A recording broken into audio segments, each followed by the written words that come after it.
Hi everyone, good afternoon. இன்றைக்கி என்ன பண்ணியிருக்கோன்னா அடையார் ஆனந்த பவனில் சவுத் இண்டியன் மீல்ஸ் ஆர்டர் பண்ணியிருக்கோம்.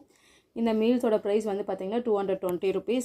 இதில் என்ன கொடுத்துருக்காங்கன்னா ஒரு வாழை இலை கொடுத்துருக்காங்க, அதுக்கப்புறம் ஒரு ஒயிட் கவர் இருக்குது. அந்த கவரை ஓப்பன் பண்ணால் அதுக்குள்ளே என்ன இருக்குன்னா அப்பளம் இருக்குது. அதுக்கப்புறம் ஒரு பாக்ஸ், இவ்வளோ பெரிய பாக்ஸில் ரைஸ் கொடுத்துருக்காங்க. குவான்டிட்டி நிறைய தான் இருக்குது. இவ்வளோ பெரிய பாக்ஸில் ஒரு ரைஸ், அதுக்கப்புறம் பார்த்திங்கன்னா ஒரு பாக்ஸ் கொடுத்துருந்தாங்க. அந்த பாக்ஸில் பார்த்திங்கன்னா குழம்பு ஐட்டம் இருக்குது, சாம்பார், அதுக்கப்புறம் இது வந்து பாயசம், கீரை கூட்டு, தயிர், இது பார்த்திங்கன்னா ரசம், இது பொரியல், அப்புறமா ஏதோ ஒரு இந்த சப்பாத்திக்கு இருக்க மாதிரி ஒரு குழம்பு இருக்குது. அப்புறம் பார்த்திங்கன்னா இந்த காரக்குழம்பு இருக்குது. பட் இதில் வந்து சப்பாத்திலாம் கொடுக்கல. இது வந்து பார்த்திங்கன்னா பிக்கிள்ஸ். ஸோ பிடிச்சிருந்தா லைக் பண்ணுங்கள். தேங்க்யூ, பாய்.